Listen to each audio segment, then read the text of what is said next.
The Honorable Prime Minister, His Excellency the Governor of Maharashtra, the Honorable Chief Minister,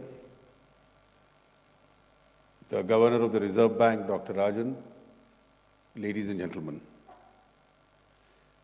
It's indeed a privilege to be associated with this landmark occasion in the history of the Reserve Bank.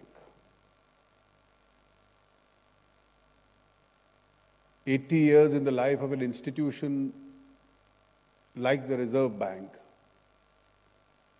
has brought in an inbuilt institutional maturity and experience in the institution. Starting from 1935 till today, a very large part of India's sovereign functions rest on the shoulders of the Reserve Bank. From management of India's monetary policy, inflation management, management of the rates itself, as a regulator of the banking system, management of the public debt. These are amongst the functions with which Reserve Bank has undertaken this 80-year journey and performed this journey in a commendable manner. Let me take this opportunity to compliment and congratulate the Governor, Dr. Rajan, the entire team of the Reserve Bank, and all his very eminent predecessors that he named, amongst others, and their team workers who succeeded in establishing this great institution. It is the professionalism and the ability of the central bank which has indeed served this country and served it well. We are indeed proud of its performance.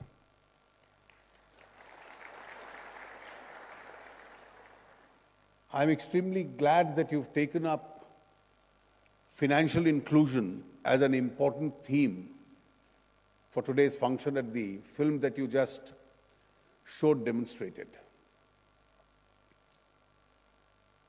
The effort of the government has been, through various policy announcements in the last 10 years, to have a concerted, all-around approach as far as the development of the country is concerned. If I were to put in a nutshell, we've opened our doors for investment. We are trying to ensure that as many people, both within and outside, invest in this country. We are trying to restore the credibility of both the Indian economy and the decision-making process of the Indian economy. We are trying to ease various processes and procedures. I need not repeat every step that we've taken. We are trying to rationalize our taxation structures, make them more and more non-adversarial, and make some landmark changes, both in the indirect tax system as also in the direct tax system. Some of these ideas were outlined in the budget presented recently. In the coming days, I am looking forward anxiously to one of the most important constitutional amendments with regard to the goods and services tax being cleared by Indian Parliament. We are trying to ensure that sectors like manufacturing, agriculture, infrastructure are amongst those which now start benefiting from the decision-making process. But there's always a danger that some may get left out. And that is why the advantage of this entire change must also go to them. The Mudra initiative, which is going to be unveiled by the Honorable Prime Minister on the 8th of April, is going to be taken up in a mission mode, almost similar to the manner in which the Pradhan Mantri Jan Dhan Yojana was taken up. so that the unfunded in this country can also be funded by that initiative. The Janadhan campaign has been a tremendous success. Millions and millions of people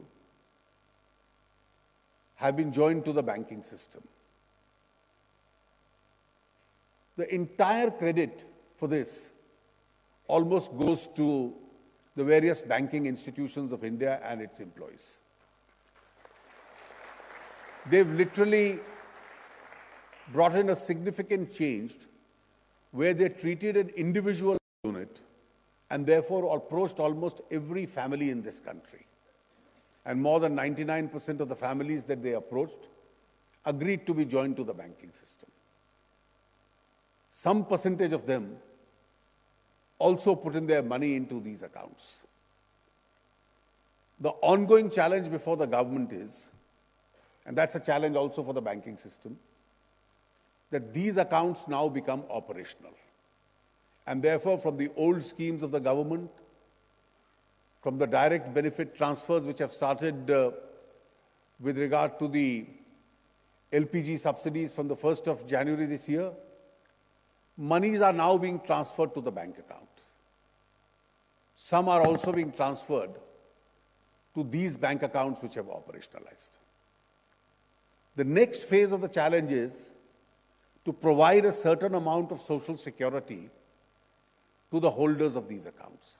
And therefore, the next initiative in terms of an accident insurance, in terms of a life insurance, in terms of attractive pension schemes, to these underprivileged sections, with the support of public exchequer and the banking system, as also other insurance institutions, has been opened out to these people.